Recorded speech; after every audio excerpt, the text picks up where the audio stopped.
Good evening, ladies and gentlemen, responsible for this evening. I call first approval of meeting. First on the agenda is the approval of our reports, approval of minutes.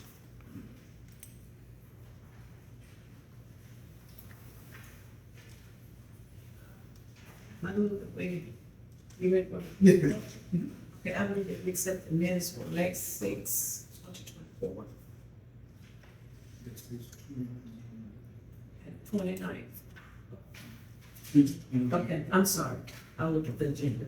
I move that we accept, approve the minutes for, 6, the 20th, and the 29th. Second. It's been moved by Ms. Moss, second by Ms. Dickinson, that we accept the minutes as printed for May 6th, May 20th, May 29th. Those in favor, show by show of hands. And we're unanimous. Next on the agenda is the approval of expenditures.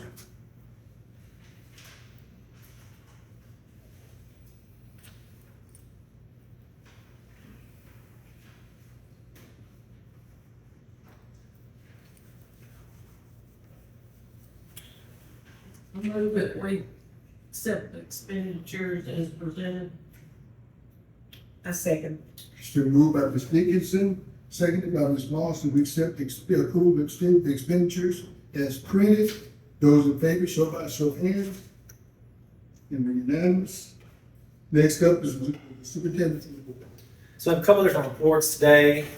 We have the last two of our aspiring leaders presentations. We have Ms. Marilyn Marks, who is the principal at the Hope Academy of Public Service. She'll be the first to present. And then we have Ms. Laura Gray, the district ESOL coordinator, who will be the second to present. So as you know, this is a 2-year program that we've leaned into. Our next cohort is going to be starting next school year. It's been very effective in my book. Lots of learning that's happened with those 5 cohort members, and all 5 are moving in different positions in a positive way throughout the process. So can't really complain there. So Ms. Marks, without further ado, floor is yours.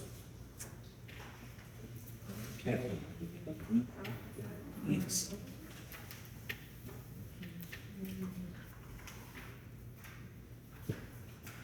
Okay.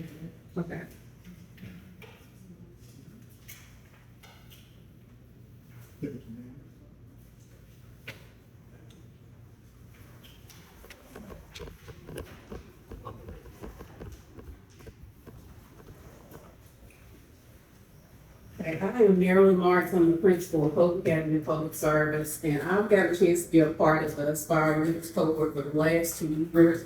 During that time, I have shadowed Dr. Portia Jones for the role of federal program. So the problem that I studied was how my campus, Hope Academy of Public Service, can utilize data from their comprehensive needs assessment to create a targeted and effective school improvement plan that addresses identified gaps in performance, the resources that we need, and effective teaching.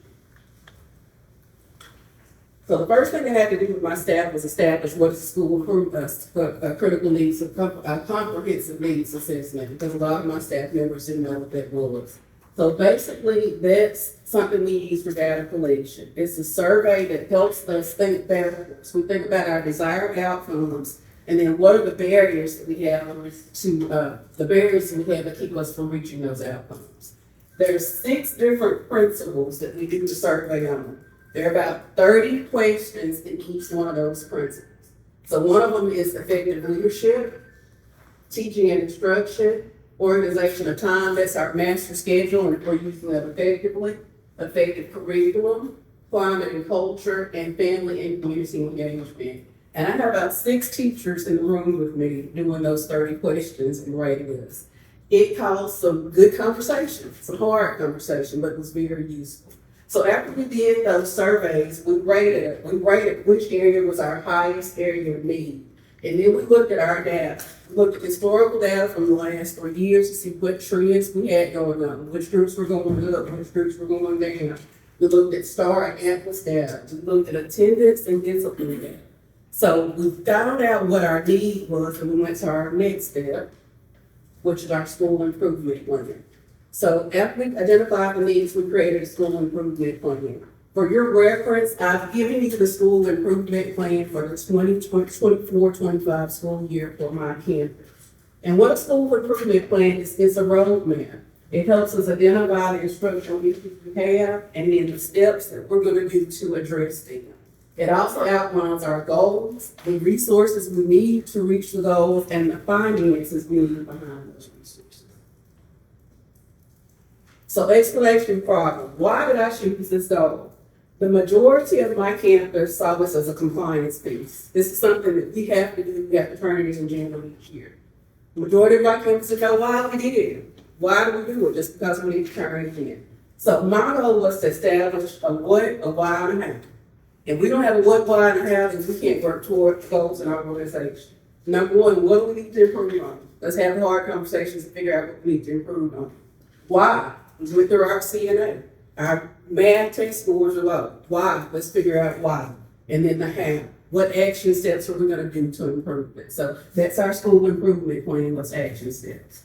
So my rationale for choosing this is because in the role of federal programs coordinator, it is essential for us to prove each one of our expenditures. If I'm asking Dr. Crosby for $20,000 for a July Excel program, I need to be able to go back to my CMA and show them that it's a need that's geared toward student improvement. I heard you.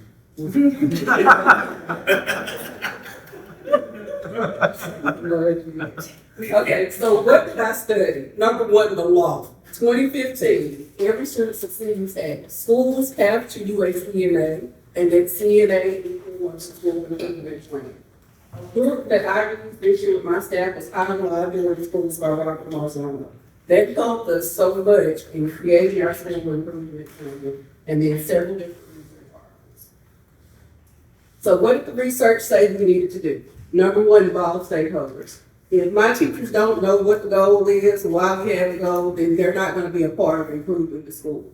And also include our families, our community, and our stakeholders. Everybody's a part of our student success. Make clear, measurable goals. Make sure that the action plan is detailed. We have timelines. We have responsibility. Who's going to do it, how they're going to do it, and the resources needed to identify those goals. And we monitor and adjust. Sometimes we don't get things right. We can go back at any time throughout here. If it's not working, don't continue to use it. And then we foster a collaborative teacher. It is not a collaborative culture. It is not my plan. It is our plan for student success. The district is everybody's job to make sure that we have student success. So I wanted my staff members to know that it was a collective effort. So one of the things that we had to do with our action research was we had to gather data. So we gathered data in two different ways. Interview data collection. I interviewed a lot of people in this room for my interviews. I did them both face-to-face and electronic. I also did electronic surveys, and I did a cross-section of just about every one of our past teachers, building administrators, and district administrators to get their point of view on the comprehensive needs assessment and the school improvement plan on my campus. So my finding is that administrators knew about it, instructional facilitators knew about it, but the staff in general had no idea why we were doing it. So I needed to change that. My research also showed that about 52% of my staff members were neutral about the effectiveness of our needs assessment. About 40% felt that it was not well communicated to all staff. And about 50% felt that we did have some things in place to help school improvement, but we need to have more geared and targeted approach toward that. Okay, so based on my recommendations and my interviews, I came up with some recommendations of things that we needed to implement in order to make it more effective. Number one was create a team. The first thing that I did this school year was create a school improvement team on my campus. And I made sure it was a diverse group. I had new teachers on it. I had teachers on it who had several years. I had classified staff members on it. This year I even plan to put a student on there because students can tell us what we need to do for school improvement. The second thing is engage stakeholders. Even if you are not a member of the committee, you should know what our school improvement plan is and what our goals are. Also engage stakeholders through reports to the public and parent engagement meetings. Ongoing data collection. All year long, we need to be looking at our data, studying our data to see if our students are moving and are we moving toward our goals. prioritization of needs. When you do that CNA, analyze what your greatest needs are on your campus and then figure out what you're doing to address it and then implement and monitor. So use those high priority needs to create your school improvement plan, and then to some degree, your school improvement plan should match your campus spending. So another recommendation is you need to be able to justify your purchases. If I'm asking for a $100,000 laptop lab, it should be in my CNA. And it's absolutely a fair question to say, how does this purchase address your CNA, your school improvement plan, and how will this impact student achievement? That's a fair question from Dr. Crosley, from Dr. Jones, and also from the board. If I'm asking for a purchase, how is that pushing towards student achievement? So this is a basic timeline. School improvement is a continuous process. But in August, develop a school improvement team. In September, stakeholder engagement, communicate to the public. In November, December, do a mid-year review of your school improvement plan. What's working? Are you working towards your goals? February, March, continue to monitor your plan and begin thinking about what your goals will be for the next school year. April and May, work with your staff to carry out your CNA for the upcoming school year. And then in June, our school improvement plans are due to Dr. Garlex, and then we'll publish them on the school webpage. So this was a problem that was very relevant to my staff. My staff also went through the high reliability schools process, and we became a high reliability school through this action research as well. And like I said, I feel like it's very relevant to our expenditures and our student success. And I thank the board and I thank Dr. Crossley again for letting us be a part of this process. It's been a great process. Any questions for Ms. Palmer? Still not sitting now. Any questions for Ms. Marks? He's already in his presentation today. I just ask a general question. It doesn't influence you and everybody involved. I've been a member of this board for years, a bit of time. Stakeholders engagement is something that's been wrestled with by King Walter, Bobby Hart, Alfie Broadley, and a whole bunch of administrators throughout the years. What, in your estimation, can be done to improve that that issue regarding, because everybody's a stakeholder, certainly we realize that, obviously some do not, but is there anything innovative or new that we're thinking of that might be better in that process? I think the number one thing to do to improve relationships with stakeholders is get good relationships with parents. Don't just call parents in negative situations, call them in positive situations as well, so that they are a part of the school and they're right along with you. I think bringing in community groups, I think Texas County's doing a wonderful job of bringing page turners program. So finding new and innovative ways to get the community involved is something I'm looking forward to next year. And bringing the community in our schools so let them see there are great things going on with our kids every single day. And one of the best ways to engage stakeholders to get them to our meetings is have our kids perform. I've noticed that when I have a meeting that the kids aren't doing something, I usually get very few parents. But if the kids are doing something and presenting their talents, parents are going to come out. So I think we need to produce more opportunities to show off our kids, and that'll get our parents more engaged in the school. Thank you. Ms. Marks, when it comes to incentive rewards, we have a growth component in there, right? Yes, sir. So every student is eligible to meet some goal. We celebrate all growth. I talked about it in our last presentation. We had 170 plus kids that participated in our growth for STAR scores that are doing our major data. Just being able to give kids ice cream cone for growth, just doing something to make sure we recognize it. And everybody doesn't top out at the same level. So we can make sure we're recognizing everything, because everything we do is to be for students. That's why the growth component is so important to me, is that we recognize that kid that may not be at the level we wanted to, progressing towards that. And it's a celebration of our teachers as well, our teachers. Exactly. Thank you, Mr. Thank you, Ms. Mark. All right, next up, we have the wonderful Laura Gray, District E sophomore grader. She will be the final presenter for Aspiring Leaders. Floor is yours, Ms. Gray. Good afternoon.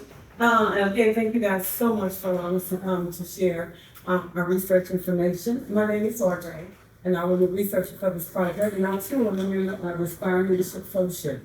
Again, thank you to Dr. Carson, Dr. Joe for having the vision of allowing us to come in and to learn about our own district, our own students, our own teachers, our own community members. And I appreciate that so much.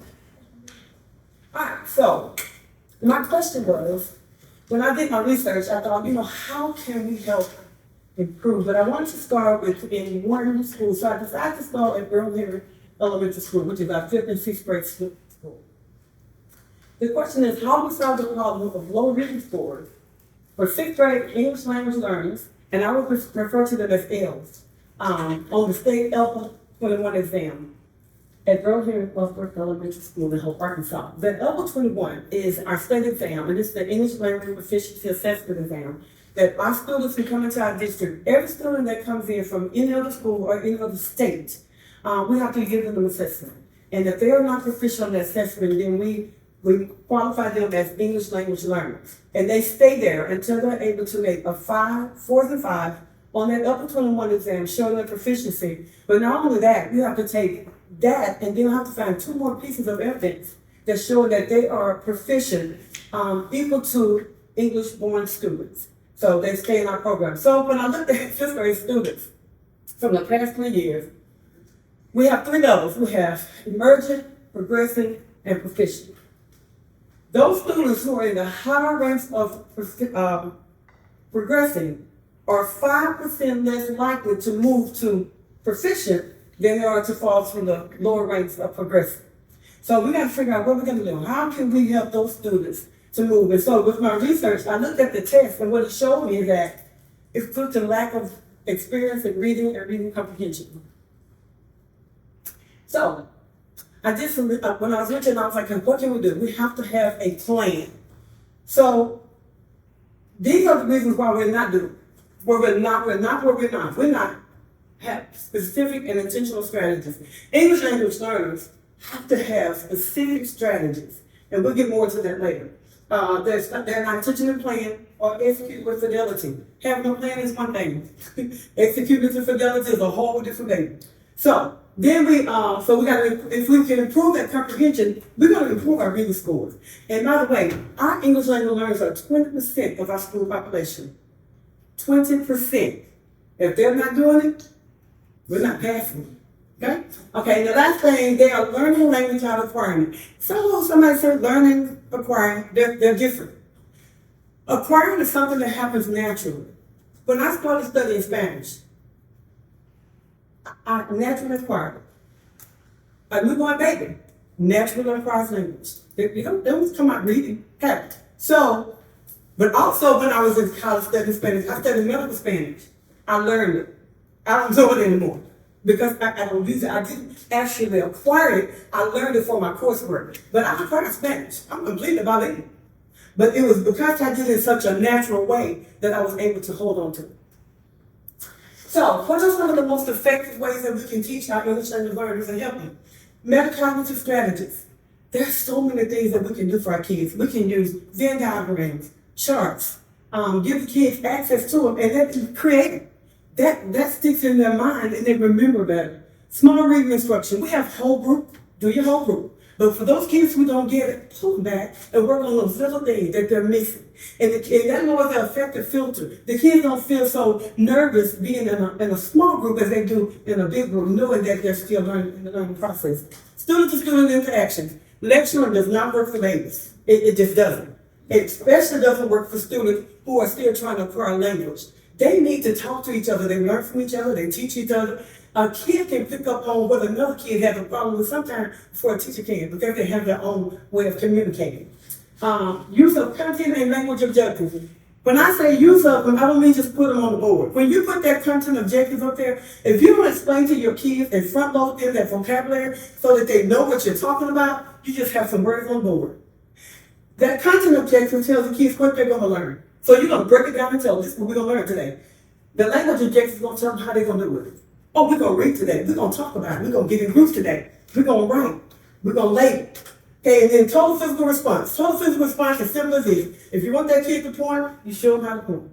If you want to teach them about the moon, you give them a model of the moon. Let them touch it, let them feel it, let them label it, let them have access to it. But move around. If you want them to do something with a model of a body, give them a model of a body. And let them see all those different parts.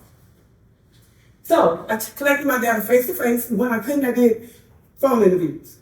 My survey data, I sent it electronically using Google Forms.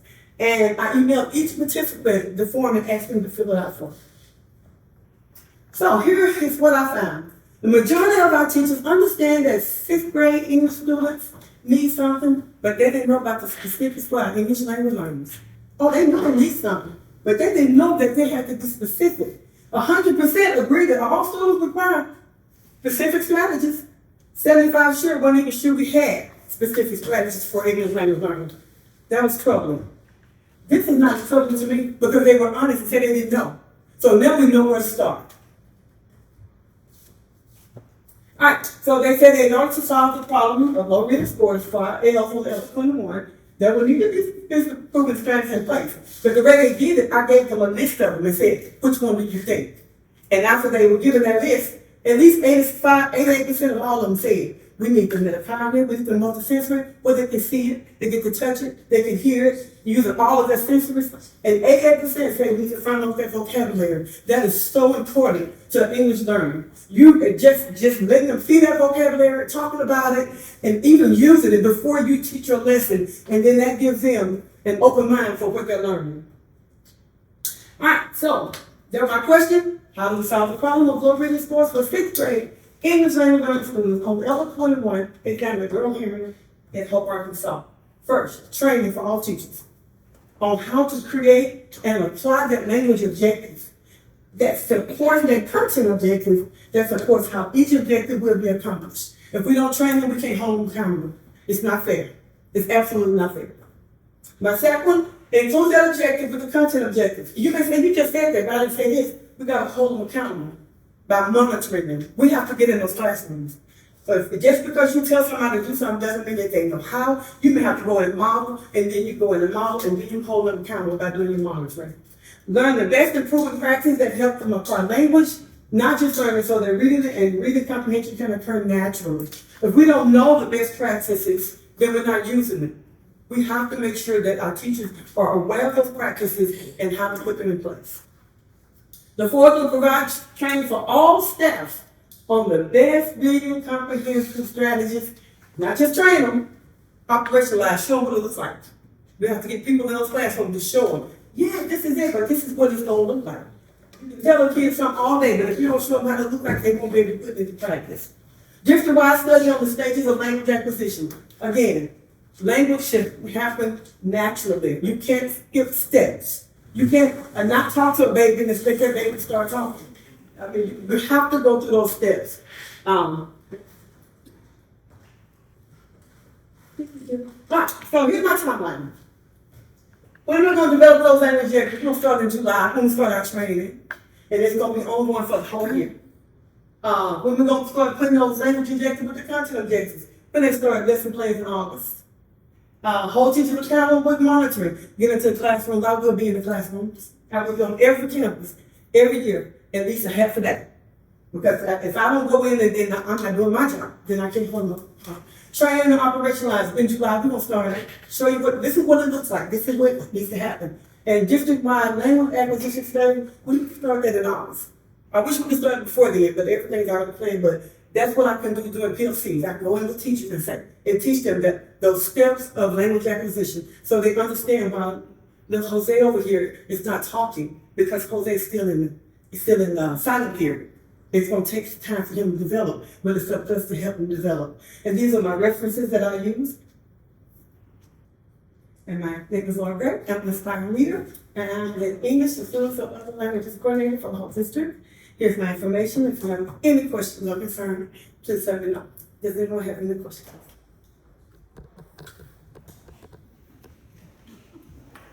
I do. Yes, sir. It's not really a question, it's kind of what I want you to help me with. Yes, sir. We give out the 21 every year, right? Yes. And we give it to students who are proficient in both languages. No. Depending. They haven't tested out. Yes. That's Okay, here's the deal. When they get to high school, and this happened a lot, because I would visit with the students before we gave the test. There's just a tremendous amount of students that don't know that if they test out, they never have to take it again. It could be. I don't know how. That's your point. If you test out, you're done. But And if they do that earlier, that's the problem. This is the issue.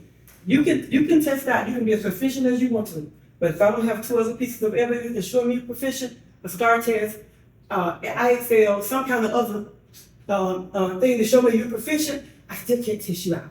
right, but the deal is, if you're gonna show up on L21 test as proficient, more than likely that other data is there. But what students don't understand is that, the ELPA test is important for them. Very. We don't give it for us. Very much. We give it for them. Very. And if we could start ingraining that in students a little bit earlier, I think we'd have more success testing out of that. And you just spoke to one of my goals for the year as the talk coordinator. As a matter of fact, I started last year. I went to the high school and I talked to every student that was 1 point, 2 points from being proficient. Ms. Donald let me call them all in and I said, look, this is where you are. This That's is a good where you deal. are. And so now, starting at, I'm in the position now. So we will be talking with every student about what it is, what it means, and the importance of it. Thank you. But thank you, Tom.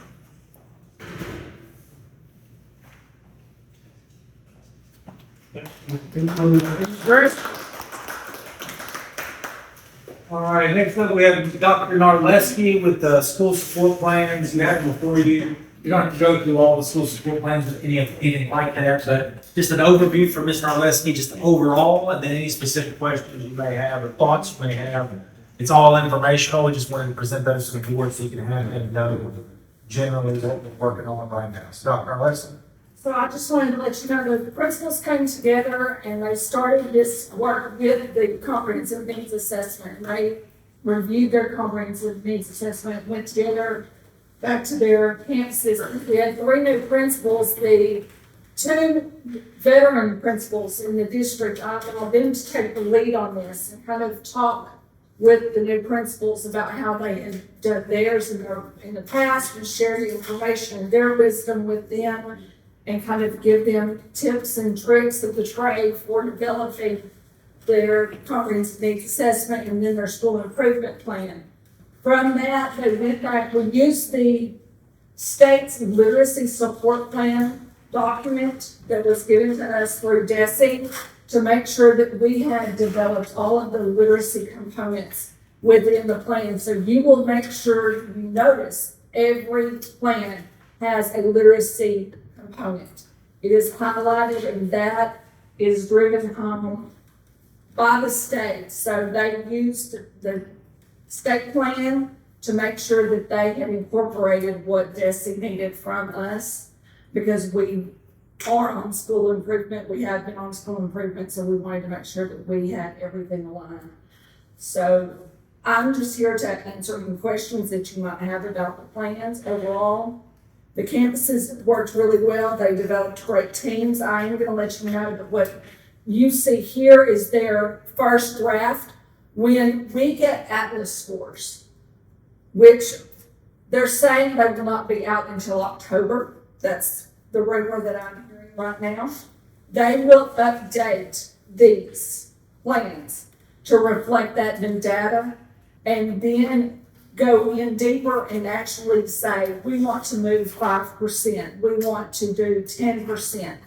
Some of the plans already have that in there, some do not. One of the principals called me today and said, it's going before the board, I didn't put 5 or 10%. And I said, it's okay, you don't have your Atlas data. And I said, And the reason is because if your students are at 34% in reading, and then you say you want to move on 3%, you really want to grow them more than 3%. But if you're sitting there and you're at 12%, and then you put in there you wanted to move on 20% in a year, you need to make a realistic goal. 20% is great. Is it realistic? So that's the reason some of them do not have that. These are a living, breathing document. This is something that you see on there, the very front page, date review. They're going to review these 4 times. The next review date is going to be October when we have Atlas Day. They've also been encouraged to go over this back to school with their faculty. So as Ms. Marks said, their faculty actually knows what the school improvement plan is. So I'm here to answer any questions that you might have. I'll just add a thing or two. So overall, looking at how the data for next year and ongoing, it's a much more comprehensive K-12 approach. So we're talking about district quarterly assessments, systematic common formative assessments within those units of instruction, and then also having those school improvement teams, those leadership teams, principal, facilitator, Dr. Narveski, and superintendent, having those follow-up conversations on an ongoing fashion as well. Students tracking their own data is going to be crucial. So this is a good beginning phase with this, but we've actually, NIT just worked a little bit with our principals, facilitators, and even our district testing folks to be even more comprehensive and aligned. So I'm actually really proud of where we're headed in those conversations, having coherent conversations about growth. I think that's the right thing to be doing. This is the first draft of these. I think it's a good first draft of these documents, but we're really getting systematic about tier 1 instruction, even with our L students. We're starting that process around language, objectives, and comprehensive input so teachers can know how to have students be able to acquire the language as well. So not perfect by any means, but we're definitely getting systematic here. Questions for Dr. Marleski? Is the state going to give us some way to compare data? That's what I thought. Yes, they it's not going to be apples to apples on that yet. I don't know how they're going to do it. It's early. So we'll find out. We won't find out until the spring how they're doing that. There's some constants like concurrent credit, graduation rate, early literacy will kind of be more similar, even though there's not really a benchmark already set. But the growth scores it's going to be interesting. We won't really have anything comprehensive as a state, I think, for 3 years. Agreed.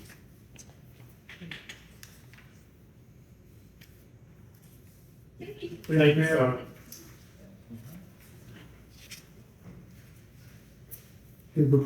Yeah, so we have a couple things here. So the comprehensive safety assessment, since we have 2 new board members, I want to make everyone aware of kind of where we are with that. Based on some new regulations, some new law, we can go into executive, we should go into executive if we want to discuss that at length.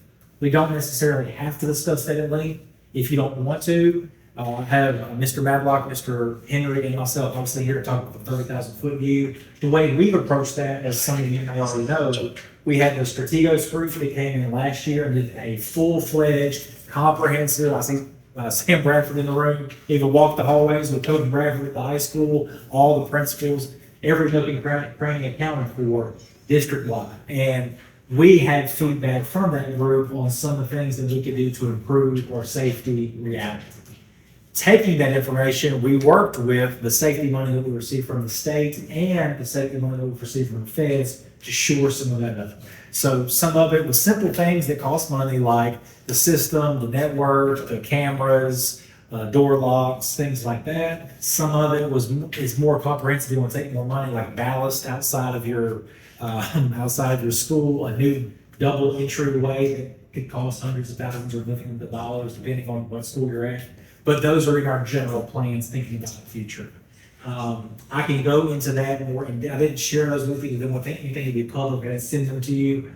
But if you would like to go through each campus, we definitely can. I can give you a 30,000-foot view like this, or we can go in more detail. But if we go more detail, I would recommend that we go to executive at some point, maybe not right now, maybe later in the meeting, if you wanted to go through each campus one by one. So that's the information that way to keep the meeting going. Is there any general questions about safety that you may have at this point?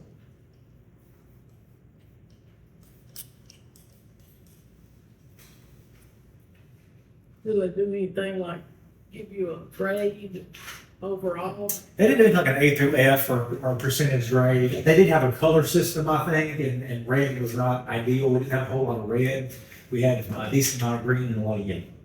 So things that could, like the yellow is like things that could be improved. We have an operational system that things could be improved. There's a lot of that, that's kind of their MO. Like they want to make sure you are aware of anything that might be outstanding.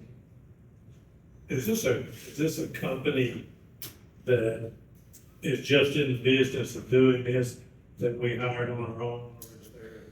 Or does the state have a group or require a certain bunch to do this? There are different ways to do it, and this is one of the ways that you can do it. So there's this group, I forget the name of it, there's another group that has some different SROs across the state that work with them. There's some folks out in Missouri, and then there's this part of it. Then there's like the emergency response plans that we update them every year, but have a whole comprehensive every 3. This next year, we're gonna be having a whole comprehensive meeting with fire, police, emergency management, all of our principals, all that, and we'll update the emergency plans as well. And that's just an internal thing that we do as a district, just ongoing. But Strategos, they filled the gap of that comprehensive needs assessment that we needed per the law.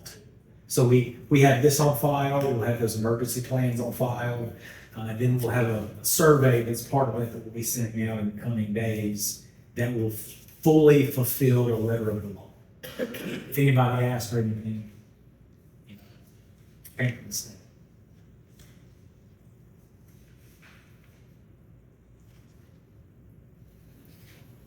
Any other questions?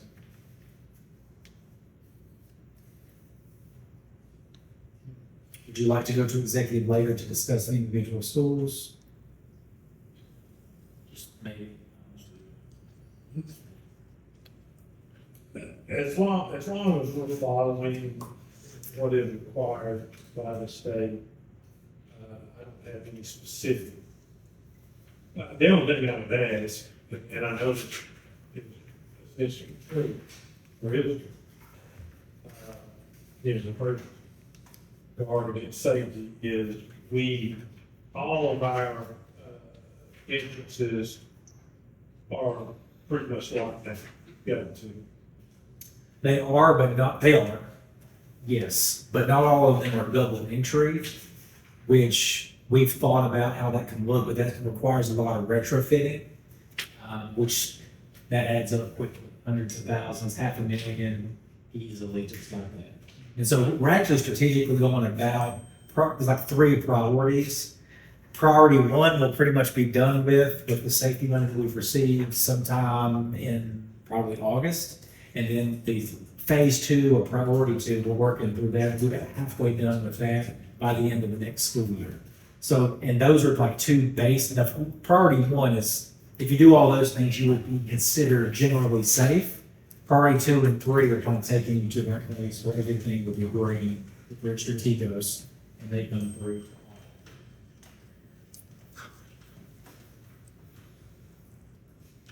I can't see the reason to question anything about it doing it for compliance. Especially when we do it out. That's executive. Yeah, I mean. I don't see the reason. It's something like us that, we've got it covered. The inside and outside much better than I do, obviously, but, I just want to make sure, because I know that, I don't know specifically whether anything's come down the pipe. Well, so there's like the structural things when it comes to, purchasing equipment and those sorts of things. Then there's the people doing the job.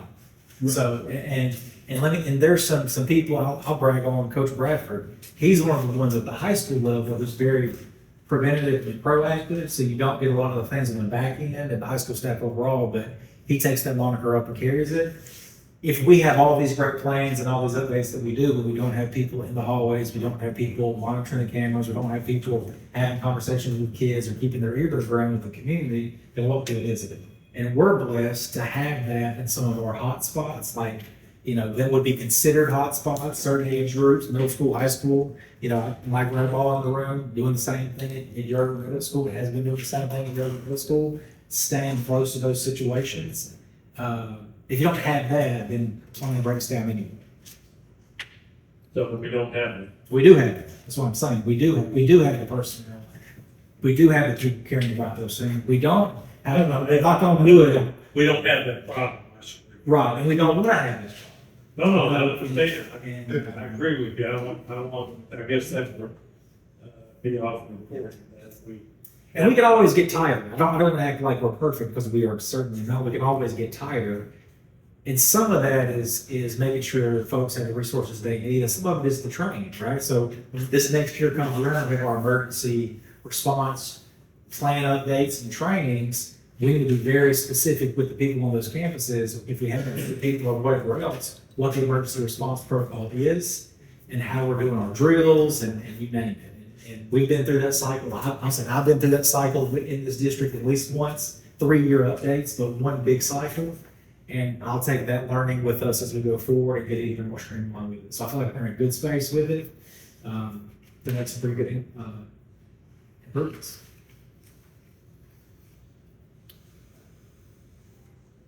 Very good. Yeah, now we can keep moving. Again, I don't think we have a need or feel a need to go into executive for that.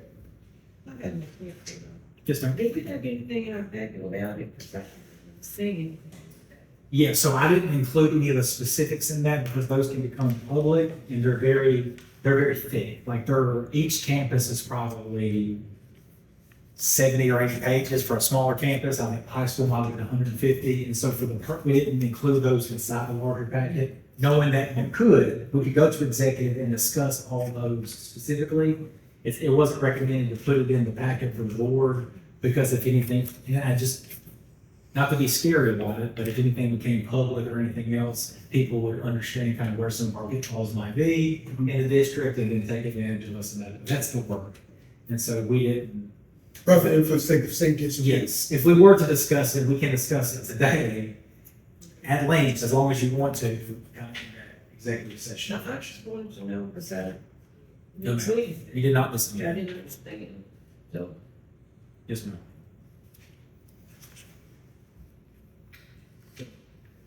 Next up, lastly, the timber correction. Well, we're a little bit out of order probably. Do you mind if I go to student handbooks first? Absolutely. Okay, so we're on action items essentially. If you've presented, you can stay as long as you want to, 100%, but if not. Student handbooks has been a good, laborious, and specific process. We've worked with PPC on these, we've worked with campus administration on these, we've worked with campus staff members on this. Principals, I see some principals in the room. If y'all want to talk, Carla, I can get you up there and talk if you want to, but Carla is presenting the handbooks overall for the 2024-2025 school year. 30,000 foot view, and go from there. So the 30,000-foot view, the middle came together and we wanted to make Earl Henry, Hats, and Yarder connected. And so I will tell you that they came together and they had multiple meetings and they hashed things out. And they started talking about, well, my campus does this. Well, I like that. Let's put it in this one. Well, let's put it in this one. And so they have started coming together and you will see a lot of strike throughs and you'll see a lot of additions. And so the middle is looking more together and more aligned. And so I was very proud of them. And the campus handbook teams, I will tell you, they had classified staff, they had parents, the high school had students on there. They had great conversations. And they met no less than 3 to, some of them met 6 times to really create a handbook that they could be proud of. And I think they did a phenomenal job in such a short period of time. They wanted to make sure that voices were heard, and they gave a solid handbook to parents that could be used and actually understood and was clear as to the expectations for each campus. So that is the product that you have in front of you. And then the transportation department looked at the transportation handbook and updated some information in their department. Also, this portion of the handbook will be added at the end of each handbook. So it won't be two handbooks that each campus receives.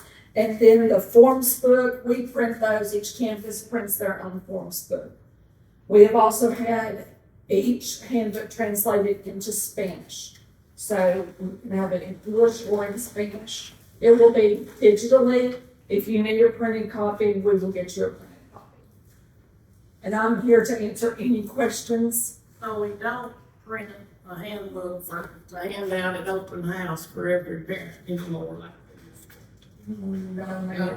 No, we have a certain set that we pre-print in English and Spanish if they want access.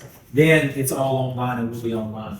So we push it out kind of virtually and that way it can be done.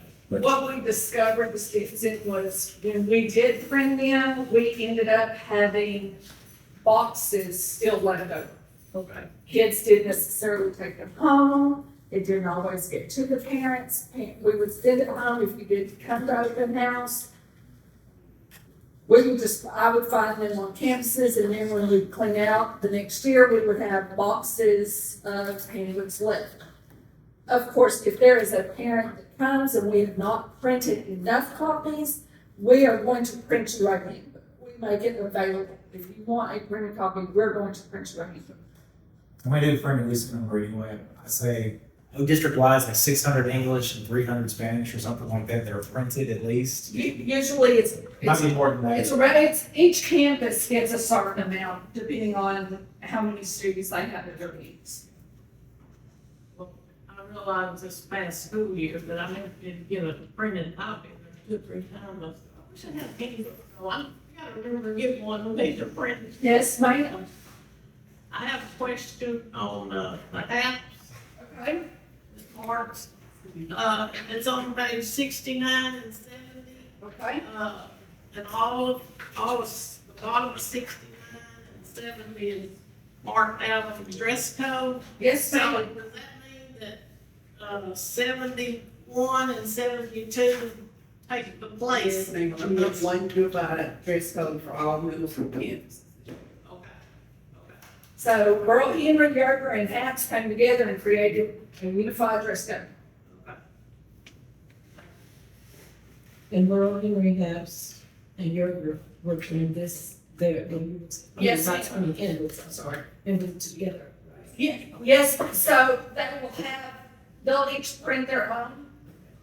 Now, I will tell you, there are a couple of changes, for instance, because of the height of children at Burl Henry, they have like the width of a dollar bill versus the fingertips, because you can't find, and that was one of the conversations that had lasted about an hour and a half. How long should the pants be and things like that? So those are some of the small changes that are in specific to certain grade levels between the middle.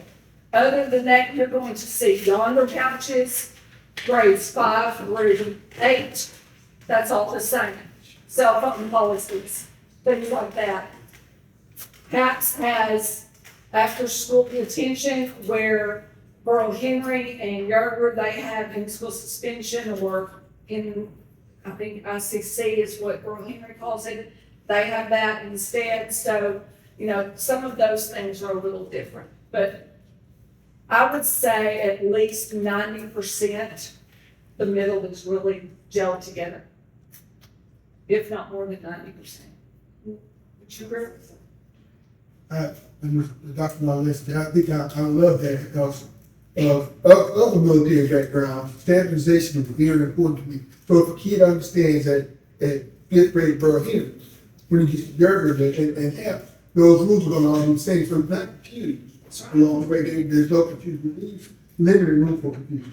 And I'm gonna tell you, those cases, they work great together. Yes. And all of them. So it would be a vote to approve handbooks, then it will be an action.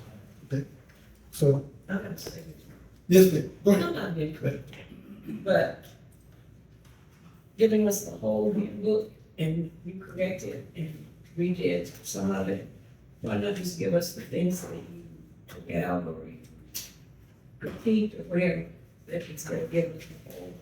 Because it's hard trying to go through those and, you know, when we get them in the mail, we have to sit down and go through them. And I'm just, this is just a question. Yes, ma'am. Why don't I just say that the pages that need to be read? I can do that next year. Yes, ma'am. Okay, so, any other questions or comments? If not, I'll entertain a motion. So moved. It's been moved by Mr. Alderman, second by Mr. Powers, that we accept the handbook, changes as presented. Those in favor, show by show of hands. And we have to read unanimous. Thank you, Doc. Doc? All right, now we get a timber if you want to. Yes, sir. Okay, so it's not really a timber appraisal, it's kind of what it is, kind of not what it is, so it's one. There's no vote necessarily for purchasing of land that we're looking for right now, but I wanted you to be aware that there is a plot of land that could be advantageous to us. And if you wanted to have a vote at the end of this conversation, we could to potentially pursue that land and come back to you next month or whenever that becomes clear if we wanted to purchase it. So you'll see in the packet, essentially where the plot of land is. It's behind Wadley Hospital. It's got 13 acres. There's 2 additional acres that I believe the city owns as well. I've not actively approached the city about acquiring it from the city, but they're generally aware that we may be interested in something like that. So here is the explicit thought. The explicit thought is we would not be putting anything on this land immediately. This would not be putting anything on this land tomorrow. However, in some of our conversations around a lot of things, but I'll say baseball, softball, and tennis as being 3, but we'll talk about that in village plans. We talked about it in expansion plans. That plot of land could be advantageous for us considering the location, proximity to the high school, size of the land. Had a few questions about how the plot is positioned, but we believe that amount of acres will allow us to do all 3 of those things or other things. It is a pretty reasonable price, I think, with the timber and everything. You said the 110 there is what we'll be looking at potentially purchasing that for. If we did, it'd be 124. With 110 would basically be a price within policy on timber. People that would be selling it, the owners, it'd be about 110. Just to give you some comparison, there's a plot of land, probably 5 blocks another direction that, in going down the rabbit hole of how much that costs, it's upwards of $1.5 million. With a little wiggle room, maybe 1.2 or maybe higher. So, considering proximity where it is, what we could put on that land long term, that could potentially be advantageous. I've also done a cost analysis of how much those 3 things that I just mentioned would cost to build, and we're talking upwards of $4 million. So we don't have $4 million sitting around to do the expansion of those specific things, but whether it's a very small, to be honest with you, millage ask down the line, restructuring of debts, building up the building fund again after we do some of the critical upgrades that the district needs over the next 2 years, I believe it is feasible to think that we can do something with that land. And then, years down the road, if we say, you know what, this just didn't come to fruition, we could always sell that land, and right now it's at 110. After lumber being harvested, I believe that price will only go up with time. So today, not asking to purchase any land today. We would need, I would imagine, an actual survey of that land. We don't have one on file. Make sure it's not a floodplain, which I don't believe it is, but make sure that it isn't. Get an actual survey. We have appraisal of it already. And then just starting those conversations in a more intentional way with the seller on all of this information if you gave us the green light. Just knowing that the plan immediately would not be to put anything on it immediately, but the multi-year plan could be. So that's kind of where we're going. Any thoughts, questions, concerns, considerations? And Maurice Henry's here too, who's been a part of this obviously as well in answering the questions. If you, Mr. Graves would be the seller or the agent that we're dealing with. Correct. Strictly dealing. correct. So pursuing it entails, define that a little better.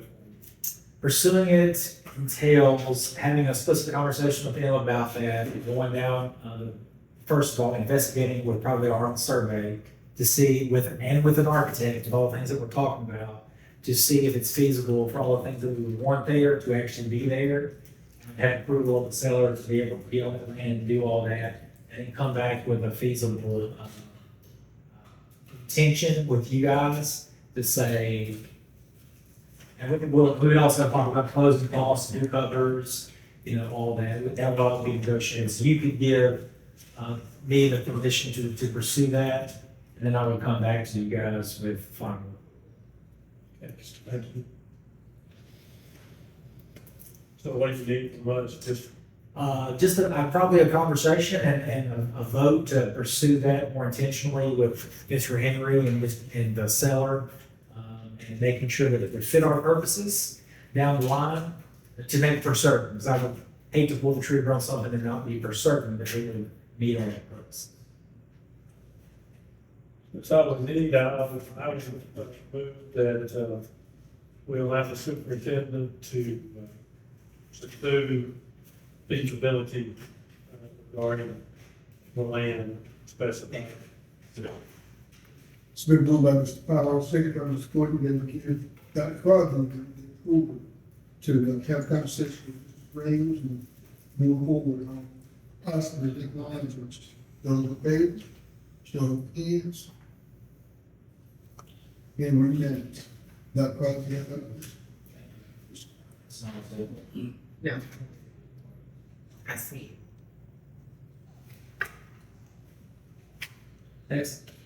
Okay, so this is an interesting one. So the agenda, meeting agenda piece.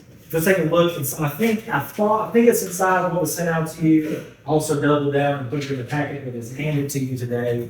This is a simple addition or change. This in the government structure that we could have been utilizing already, but I think it's always important to line it out if we do change or modify anything. So inside the meeting agenda, 2 years ago, we looked at public comment, kind of modified public comment, no change there. Looking at the consent agenda pieces. Here's what we're looking at. So consent agenda is something that a lot of boards utilize, school boards utilize. And there's lots of things that really don't require a whole lot of discussion. You have to approve them by virtue of statute or whatever. So, just examples. Approval of amendments, approval of expenditures, facilities rental requests. You could put just informational things in there if you wanted to. I probably would do policy adjustments, plan adjustments, signature pages, resolutions. I've even seen some school districts do hiring lists that are kind of comprehensive like you would do every year. We could decide to do something more explicit like that, where we would have a consent agenda portion of our agenda, where we would have multiple things on that agenda. So any board member at any time can pull something out and say, hey, I don't want this to be on the consent agenda. I want to talk about this and pull this out. And you all say, okay. And then you approve whatever else you want to approve. That's kind of simple. And then we can pull that one piece out and vote on it separately. I think to me, this is kind of an efficiency thing. We don't have very many of them, even though some of my staff may disagree. We have like 3 or 4 a year that run meetings that run pretty long. That could be beneficial to have this tool in our toolkit to utilize. We technically could be doing it already. It's not, it's part of Robert's Rules of Order. We can do whatever. But I think it's important to outline it and us to know about it before we start putting the consent agenda on the school board agenda. So the recommendation will be for approval of 1.14. Please include that consent in the part for efficiency, so. And you would be designating what is in the consent agenda, or it would be, Yes, I guess, lined up. it'd be lined out on the agenda, and there are different portions that is outlined in the policy that we could put in there. Is that an exhaustive list? Only these things? Not only those things, listen, I mean, the way the policy's written is consent agenda items may include, right. let's not include anything else. So you want to be definitive? Yeah. Yeah, I think that's totally fine. So the reason that we didn't make it just definitive is that different boards do it different ways. So if we made a stance and said, you know what, we never want to put this item in there, then don't. And you can always pull it out at any time.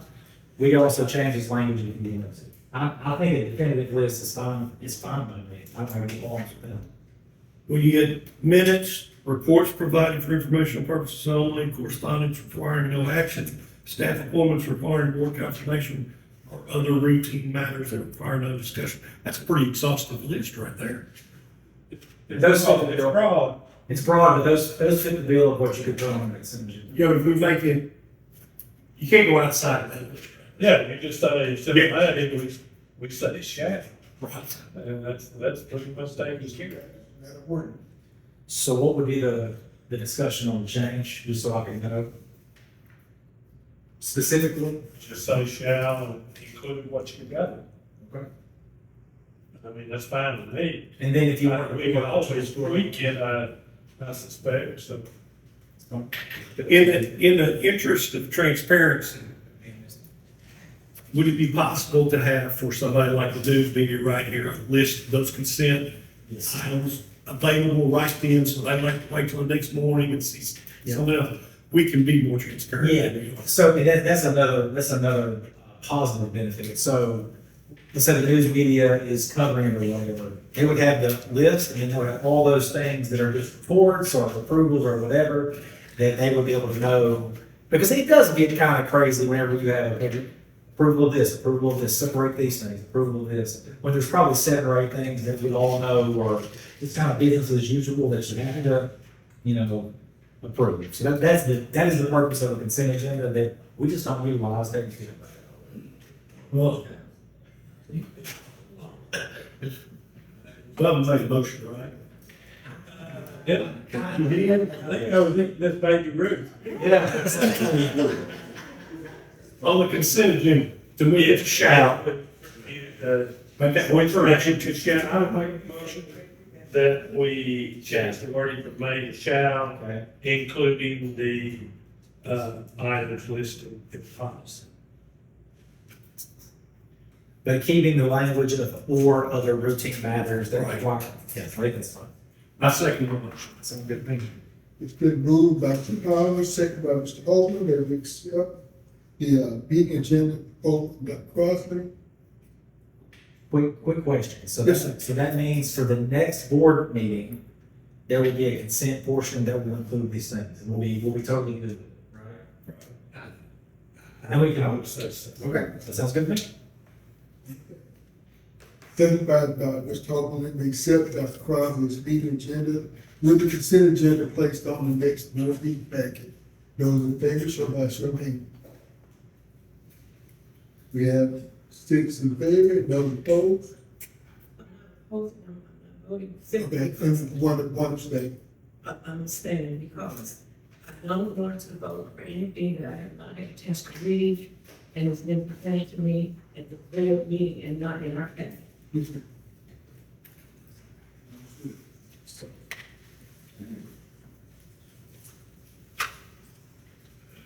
Again, that's agenda item first.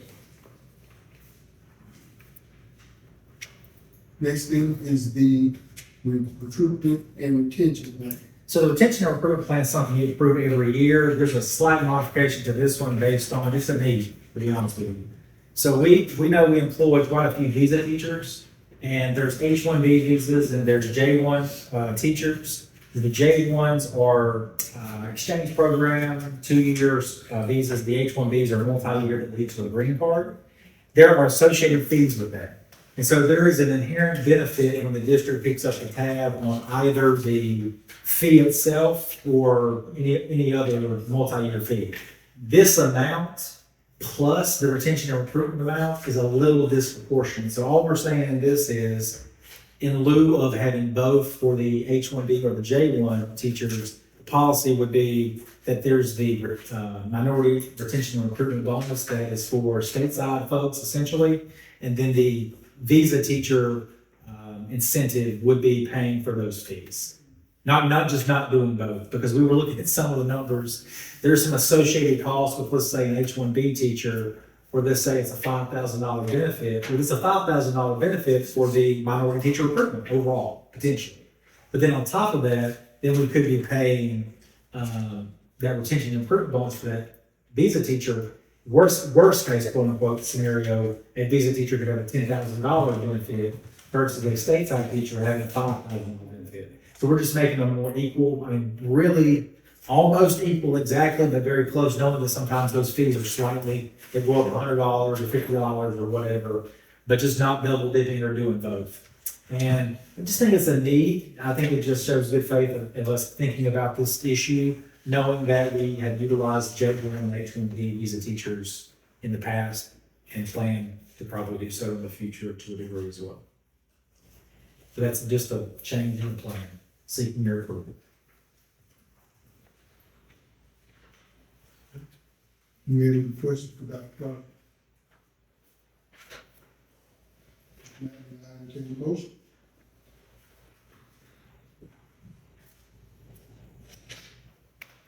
We make a motion, that we approve the retention and recruitment plan.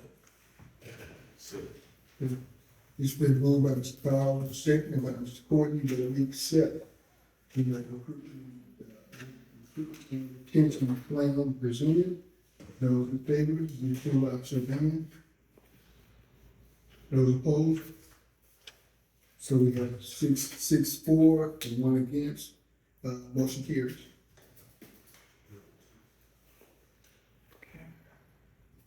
Next up. Yes, next Okay. thing is the band requisition. Right, so magnet band requisitions, that's literally just the update with the growing band that we have, some of the older instruments that are kind of getting harder to update. And with the growing band, this has presented itself as a need. We are blessed to have the magnet funds to be able to expand our performing arts program, so this will allow us to do that. You have multiple quotes in your packet. We're recommending the Cooper music quotes for both. Again, it's coming out of the magnet fund.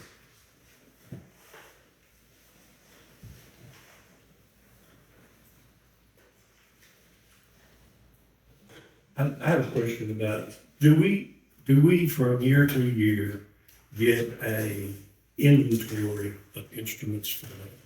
Yes. And who looks at that inventory? That'd be the music director, band director at that time, and I would assume high school principal staff would. Are we still going through, does the band director answer to the activities director or the superintendent? Activities director and high school principal, because it's on that campus, ultimately me, superintendent. Oh, yeah, but I'm talking about change. Yeah, it'd be. I'd like to see that inventory list reviewed by at least those two people every year, Ms. Dunn, Coach Turner, to make sure that we're getting instruments back that are Yeah. checked out. Well, I think that's a reasonable statement, okay? So we can make sure that's communicated, that's to the high school principal. I mean, you lose one instrument on this list, you lose $10,000. Absolutely. And with no recall, I mean, nobody knows.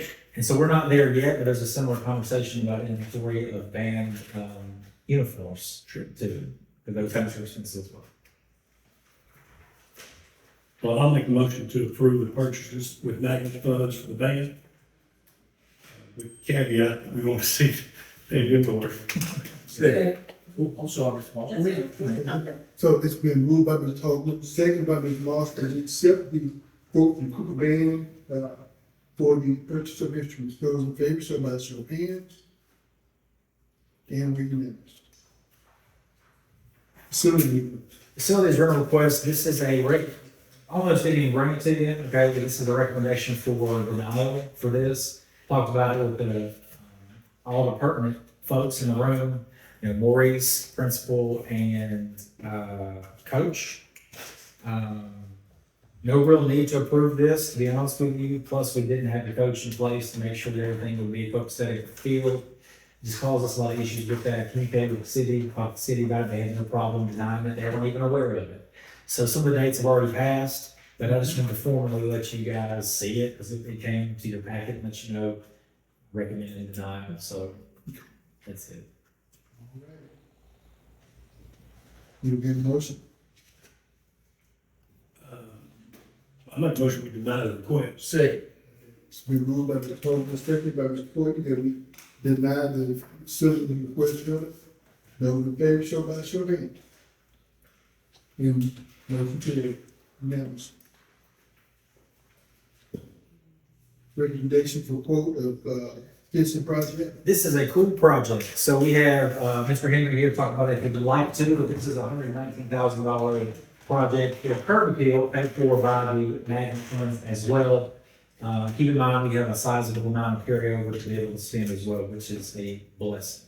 This is for the fencing outside of Fort Henry. If you'll notice, it's pretty old and rusted and bent in places. This won't be the back fencing that's literally against, like, the kudzu and all that. It's almost overgrown there. This will be for the front facing fencing and side facing fencing. It comes into a total cost of $119. It is iron fencing, so the girl on the table. I can field any questions. Mr. Henry can field any questions. It's 5 foot tall fencing, which is, it's in the same height or a little bit taller than what we have now, Maurice. Yes, Taller or the same? it's same like, Same height as what we have now, but it's comprehensive, myself.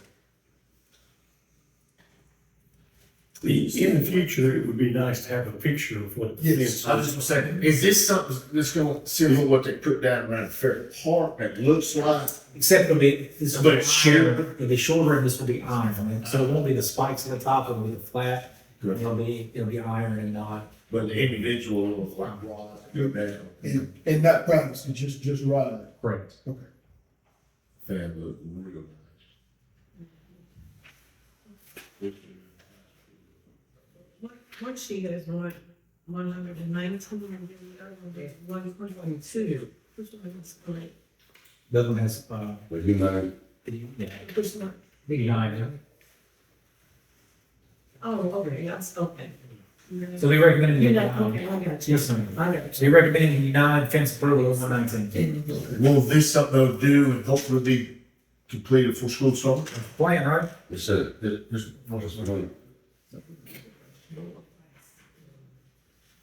I looked at it a million times, was it chain link that's there now? Yes. Yes. And the tree is falling on it, that's where the big place is. Can I ask Mr. Hickman first? Are those things, sectional to where I just know there's an accident there to bypass the lane one time, and a car went into the fence? If that ever happens in the future, is it something that a section will be able to be removed and replaced fairly quickly and easily? Okay. 3 inch gap, it's something similar to what's around Hope Authority House. Got it, yep. On Laurel, which is, that's a movie, it's not. Okay.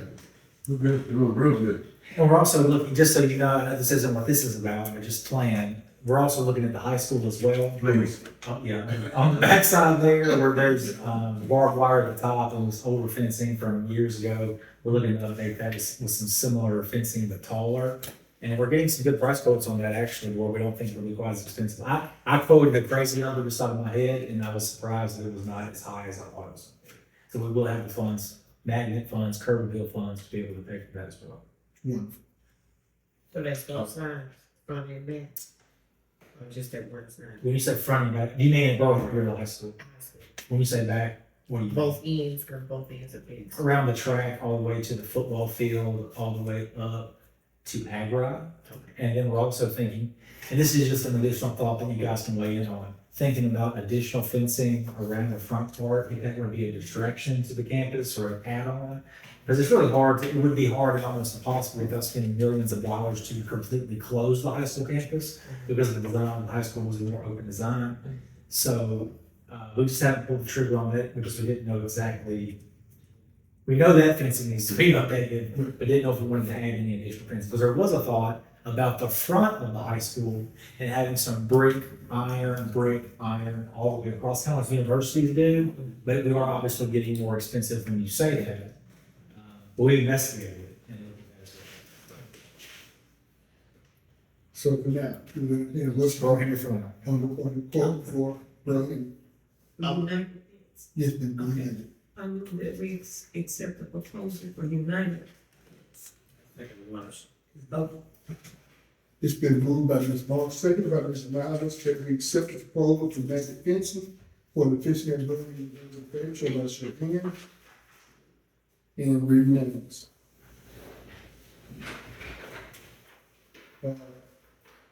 Awesome, integration. Yeah, so this is the last thing before personnel.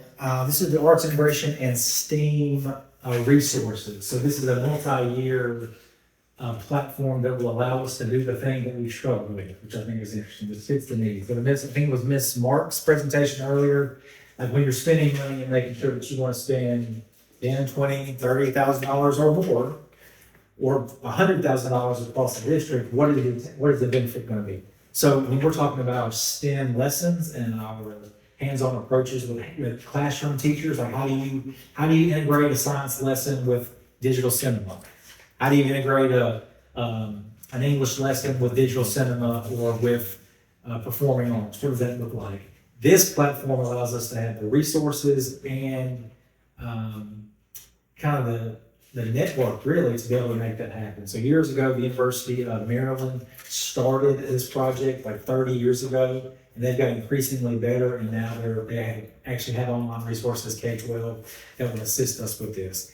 So the proposal would be for the approval for this platform so that we can utilize this in all those classrooms. So the way they do billing, which is probably smart on their end, is to do it by license of content teacher. It's not even by individual teacher, it's by position that you would have.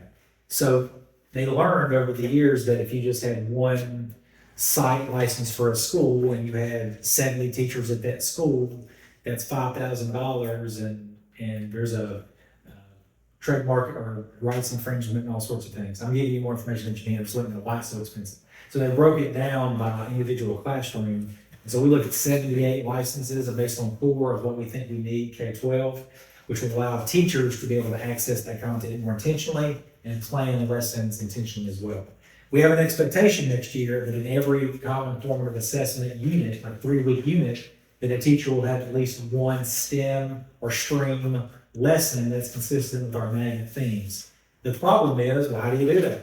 What resources are you going to use? Are you going to pull it from somewhere? This allows us to have that hands-on resource to be able to assist us with doing that. So the overall cost is $146, and there might be an additional cost to that because it's a multi-year deal. It'll take us through the grant and even beyond. So we pay that all at once? Yes, we will pay that all at once with with magnet funds, and then we will utilize it over the 5 years, kind of like we do with curriculum, and then we would even pass the grants in life, we would still have access.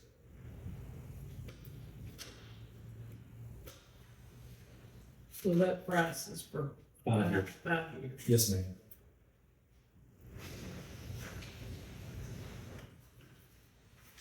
And I think that complementary school success manager piece is interesting because they give us a lifeline per campus with the company to be able to reach out and make sure that we're utilizing the resources effectively. And that's a 5-year deal. What changes if you go from 5 campuses to 4?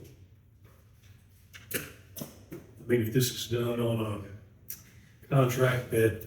Yeah, that's a good question. So these are complementary anyway, that like the 5 and 4 are all complementary. The number of FTEs or licenses with that, we don't anticipate will change too much. It may change slightly. Right now, it's 78. It could be slightly fewer in the future, but the number of campuses, there's no concrete deal per campus. That's the concrete campus. That answered my question. Motion, Make a motion, we accept the Institute for Arts Integration STEAM quote you for purchase with magnet funds. Second.